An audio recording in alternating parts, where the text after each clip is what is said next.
대기업 정규직 감소 규모로는 1998년 IMF 이후 수준이라는 분석이 나옵니다. 더 충격적인 건 이번에는 단순히 경기가 안 좋아서가 아니라는 겁니다. 월 3만 원 정도의 AI 구독료로 직원 한 명의 업무를 상당 부분 대체할 수 있다라는 계산이 나오면서 기업들이 본격적으로 칼을 빼들고 있어요. 오늘은 지금 대한민국 대기업에서 무슨 일이 벌어지고 있는지, 그리고 이 변화가 우리에게 어떤 의미인지 깊이 있게 파헤쳐 보겠습니다. 먼저 충격적인 숫자부터 보여드릴게요. 2024년 초 은행권만 봐도 KB국민은행 647명, 신한은행 541명, 우리은행 429명, 하나은행 263명 등 총 1880명이 희망퇴직으로 회사를 떠났습니다. 그런데 2025년에는 더 심각해졌어요. KT가 본사 직원 2,800명을 대상으로 희망퇴직을 실시했고, LG 디스플레이는 전사 대규모 희망퇴직을 단행했습니다. 심지어 그동안 안정적이라고 여겨졌던 SK온도 배터리 부진으로 첫 희망퇴직에 나섰죠. IT 업계도 예외가 아닙니다. NC소프트는 최근 수년간 본사 인력을 3,000명이나 감축했어요. 더 놀라운 건 신규 채용이 급격히 줄고 있다는 겁니다. 500대 기업의 신규 채용 인원이 2022년 1만 428명에서 2024년 6,104명으로 41.5%나 감소했어요. 아예 사람을 안 뽑는 쪽으로 가고 있는 거죠. 그런데 이번 구조조정은 IMF 때와 결정적으로 다른 점이 있습니다. 첫째, 나이가 젊다는 거예요. IMF 때는 주로 50대 이상 고연령층이 타기 쉬웠습니다. 그런데 지금은 40대 초중반, 심지어 30대 후반도 희망퇴직 대상에 포함되고 있어요. 실제로 KB국민은행의 경우 만 40세 이상이면은 희망퇴직 신청이 가능했고, 일부 IT 기업들은 35세 이상으로 기준을 낮췄습니다. 둘째, 보상금 수준이 다릅니다. IMF 때는 그래도 3년에서 5년치 연봉을 주고 내보냈거든요. 그런데 지금은 어떨까요? 많아야 2년치, 일부 기업은 1년치 정도만 주고 있어요. 어떤 금융권 직원분은 이렇게 말씀하시더라고요. 20년 넘게 다녔는데 퇴직금 포함해서 받는 돈이 연봉의 2.5배 정도였어요. 이걸로 뭘 하라는 건지 막막하더라고요. 셋째, 재취업이 거의 불가능하다는 겁니다. IMF 때는 그래도 경기가 회복되면서 재취업 기회가 있었어요. 하지만 지금은 어떨까요?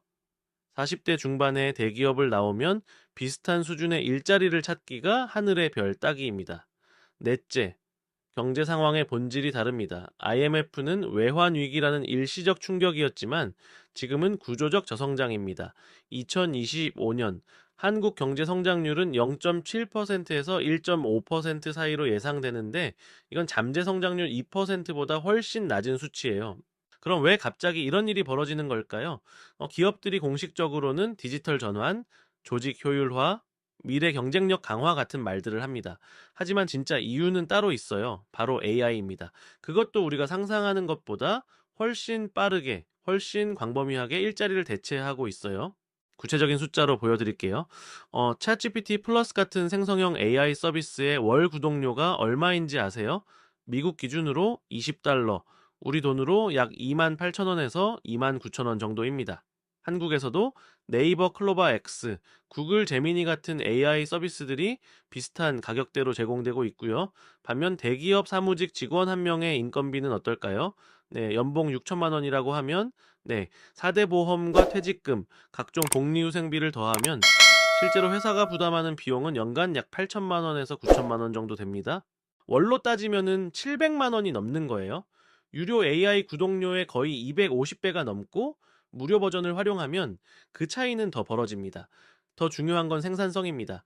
한 IT 기업 인사팀에서 내부적으로 조사한 자료를 보면 보고서 작성, 데이터 분석, 고객 응대 같은 업무에서 AI를 활용한 직원 1명이 AI 없이 일하는 직원 3명에서 5명만큼의 성과를 낸다는 결과가 나왔어요.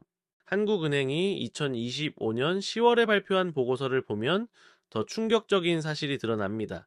지난 3년간 청년층 일자리가 21만 1천 개나 사라졌는데요.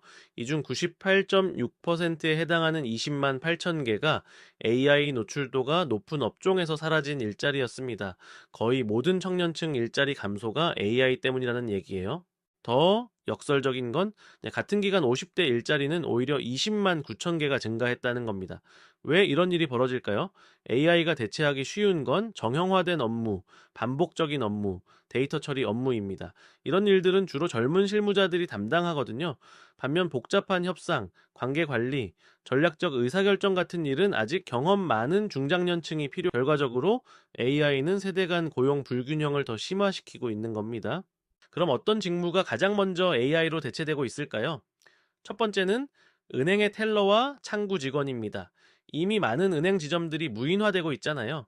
금융감독원 자료에 따르면 KB국민은행의 경우 2020년에 비해 2024년 현재 지점 수가 20% 이상 줄었고 창구 직원도 비슷한 비율로 감소했습니다. 고객들이 모바일 뱅킹으로 넘어가면서 단순 업무는 AI 챗봇이 처리하고 복잡한 업무는 화상 상담으로 처리하는 시스템이 자리 잡았거든요. 두 번째는 콜센터 상담원입니다. 자, 통신사들의 고객센터에 전화해 보신 분들은 아시겠지만 이제 처음부터 끝까지 사람과 통화하는 경우가 거의 없어요. 자, KT의 경우 AI 상담원이 전체 상담의 70% 이상을 처리하고 있고 SKT는 AI가 90% 가까이 1차 응대를 맡고 있습니다. 세 번째는 중간 관리자들입니다. 이게 좀 의외일 수 있는데요.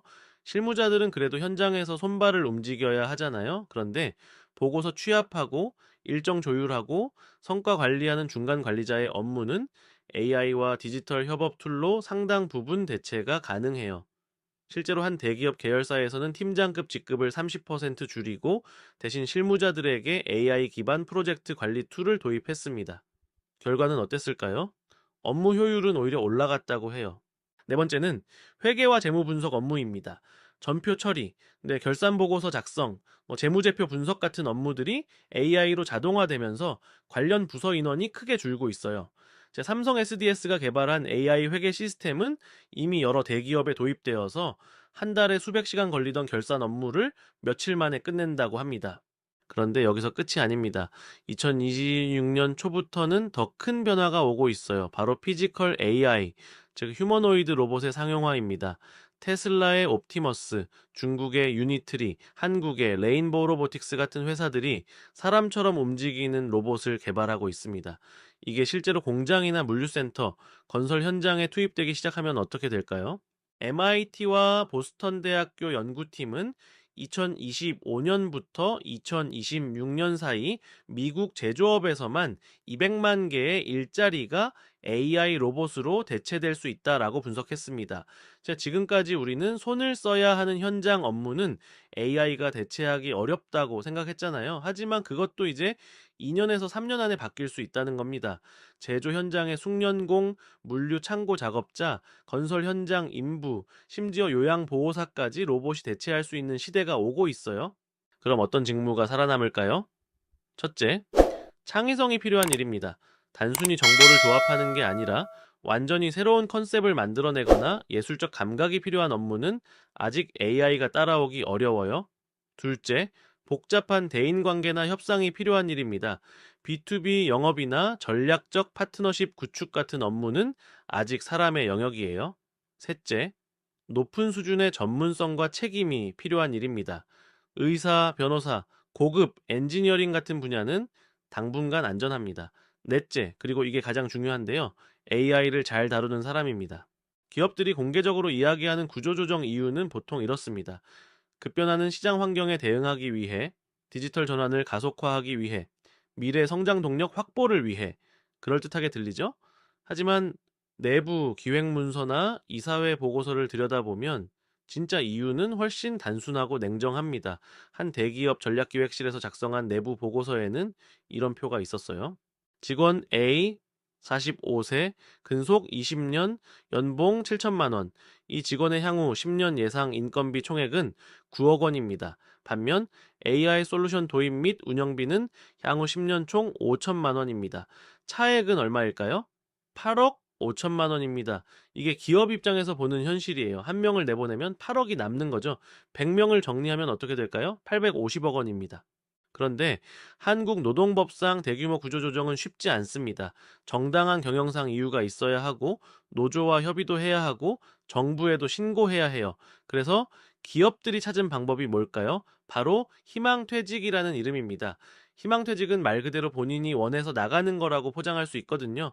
물론 실제로는 엄청난 압박이 있지만요. 한 금융권 직장인의 증언입니다. 팀장이 따로 불러서 이야기하더라고요. 지금 나가면 위로금 2년치 주는데 나중에 구조조정 대상 되면 법정 최소 금액만 받는다고요. 선택은 본인 몫이라면서요. 이게 진짜 자발적 선택일까요?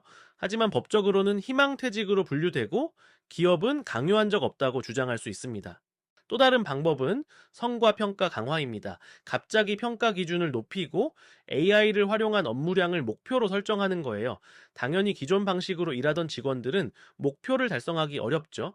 몇 번 연속 낮은 평가를 받으면 어떻게 될까요? 능력 부족을 이유로 권고사직을 받게 됩니다.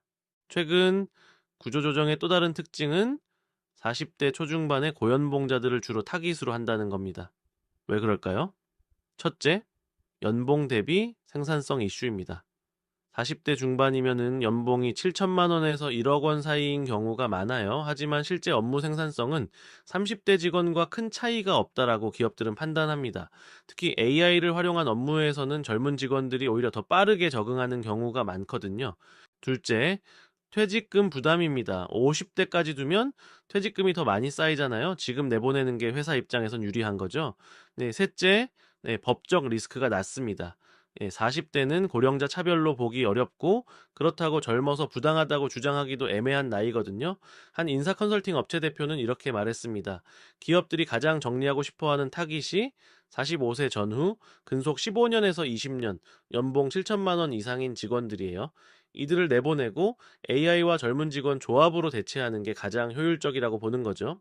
더 큰 문제는 기업들이 구조조정으로 줄인 인건비를 어디에 쓰는가입니다. 연구개발일까요? 신규 투자일까요? 아니요. 상당 부분이 주주 배당과 자사주 매입으로 돌아갑니다. 직원들 내보내서 아낀 돈으로 주주들 배불리는 거죠. 이게 자본주의의 현실입니다. 그럼 실제로 희망퇴직으로 나간 사람들은 지금 어떻게 살고 있을까요? 케이스 1, 김모 씨, 46세, 전 시중은행 차장, 20년 넘게 은행에 다니다가 지난해 희망퇴직으로 나왔습니다. 받은 돈은 퇴직금 포함해서 약 1억 8천만 원. 처음에는 비슷한 금융권으로 이직하려고 했는데 면접만 50군데 넘게 봤지만 번번이 탈락했다고 해요. 나이도 나이지만 금융권 전체가 축소되는 상황이라 경력직을 뽑지 않는다는 거죠. 결국 프랜차이즈 카페를 창업했습니다. 초기 투자금 1억 2천만 원. 하지만 현실은 어땠을까요? 월 매출 2천만 원의 순이익은 200만 원 남짓. 은행 다닐 때 월급의 3분의 1도 안 됩니다. 하루 12시간씩 일하는데 벌이는 이 정도예요? 은행 다닐 때는 앉아서 업무만 했는데 지금은 청소부터 계산까지 다 혼자 해요. 이게 내 인생인가 싶더라고요.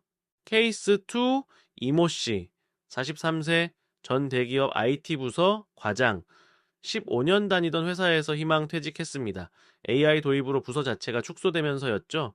다행히 IT 업계에서는 프리랜서 수요가 있어서 프로젝트 단위로 일하고 있는데요. 문제는 수입이 불안정하다는 겁니다.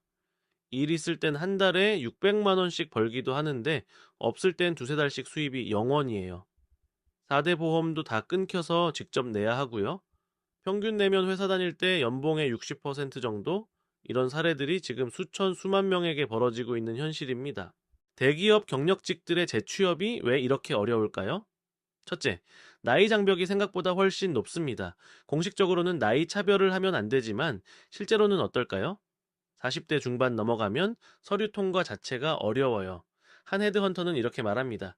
대기업들은 신입이나 3년 이하 경력직을 선호해요.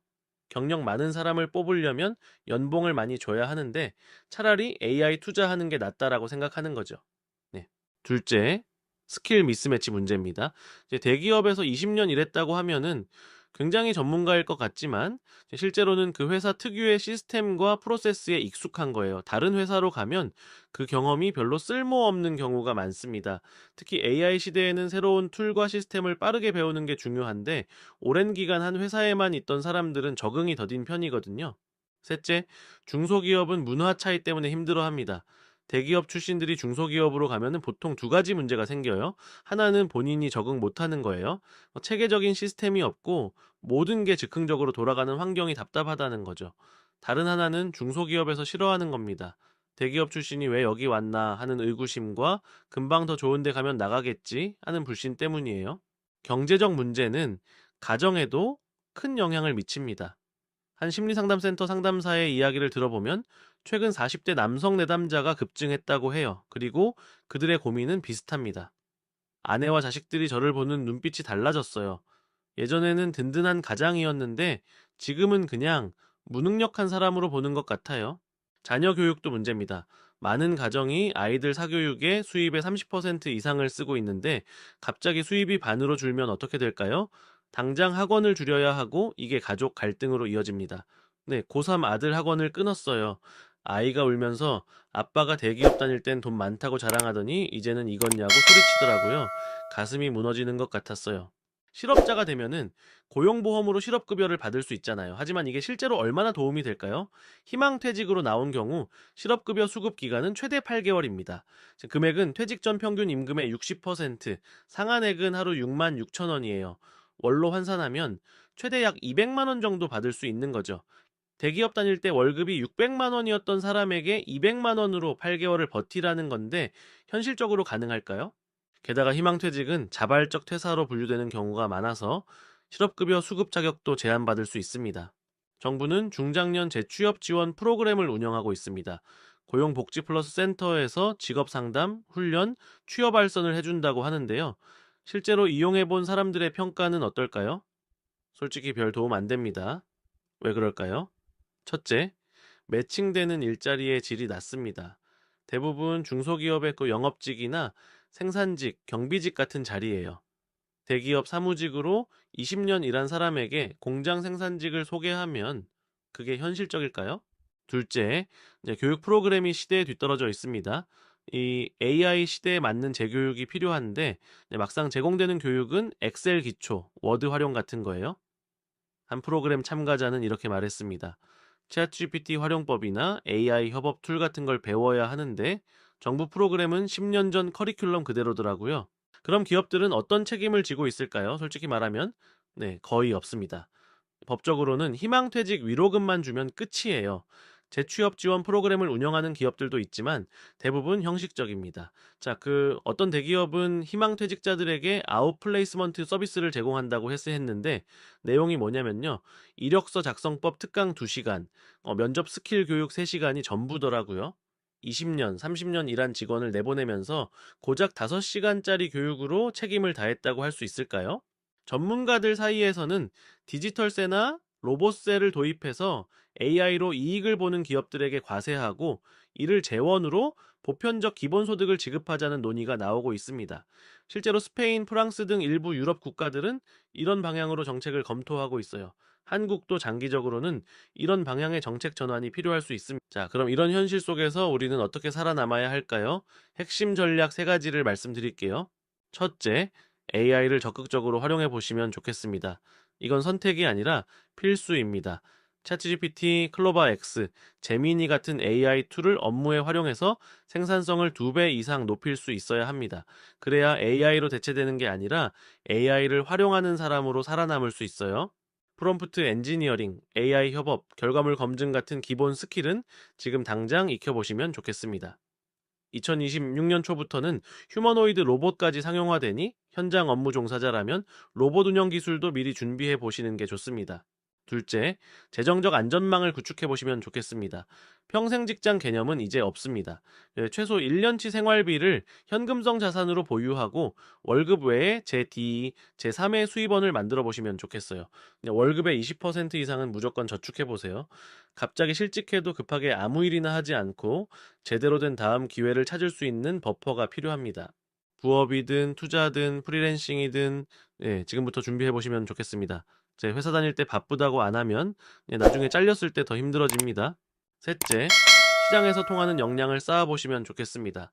회사 안에서만 인정받는 경력이 아니라 회사 밖에서도 가치 있는 스킬과 실적을 쌓아보시면 좋겠어요. 20대에서 30대는 AI, 데이터 분석 같은 미래 핵심 역량에 집중해 보세요. 30대 후반에서 40대 초반은 확실한 전문가가 되거나 완전히 새로운 길로 갈 준비를 해보시면 좋겠습니다. 어정쩡하게 있으면 가장 위험해요. 40대 중후반 이상은 프랜차이즈 창업보다는 초기 투자가 적고 작은 규모로 할 수 있는 일을 찾아보시는 게 현실적입니다. 그리고 퇴직금 관리가 노후를 결정하니 자산 관리에 신경 써보시면 좋겠습니다. 하지만 개인의 노력만으로는 한계가 있습니다. 사회 전체의 시스템이 바뀌어야 해요. 노동법을 개정해서 희망퇴직이라는 이름의 방황제 퇴직을 막고 AI 시대에 맞는 실질적인 재교육 시스템을 만들어야 합니다. 실업급여 기간과 금액도 현실화해야 하고요. 장기적으로는 AI로 이익을 보는 기업들에게 디지털세나 로봇세를 부과해서 이를 재원으로 일자리를 잃은 사람들에게 기본소득을 지급하는 방안도 검토해야 합니다. 스페인, 프랑스 등 유럽 국가들이 이미 이런 방향으로 가고 있어요. 한국도 장기적으로는 이런 방향의 정책 전환이 필요할 수 있습니다. 기업은 당히 이익만이 아니라 사회적 책임도 생각해야 하고 정부는 급변하는 노동 환경에 맞는 새로운 정책을 만들어야 합니다.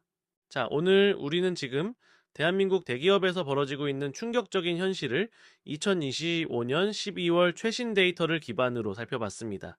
대기업 정규직 감소 규모로는 1998년 IMF 이후 수준으로 정규직들이 희망퇴직으로 회사를 나가고 있고 그 자리를 월 3만 원 정도의 AI가 대체하고 있습니다. 한국은행 데이터를 보면 지난 3년간 청년층 일자리 감소의 98.6%가 AI 때문이었어요. 40대 중반이면은 아직 한창 일할 나이인데 이들은 재취업도 어렵고 창업도 쉽지 않은 막막한 현실에 내몰리고 있어요. KT 2,800명, LG 디스플레이, SK온, NC소프트 등 2025년에도 구조조정은 계속되고 있고 외대 기업의 신규 채용은 41.5%나 감소했습니다. 더 큰 변화는 2026년 초부터 옵니다. 휴머노이드 로봇의 상용화로 지금까지 안전하다고 생각했던 현장 업무까지 위협받을 수 있어요. 정부와 사회의 안전망은 턱없이 부족하고 기업들은 오직 효율과 이익만을 추구하며 수십 년 일한 직원들을 쉽게 내보내고 있습니다. 하지만 우리가 손 놓고 있을 수만은 없습니다. 지금 당장 준비하지 않으면 다음은 여러분이 될 수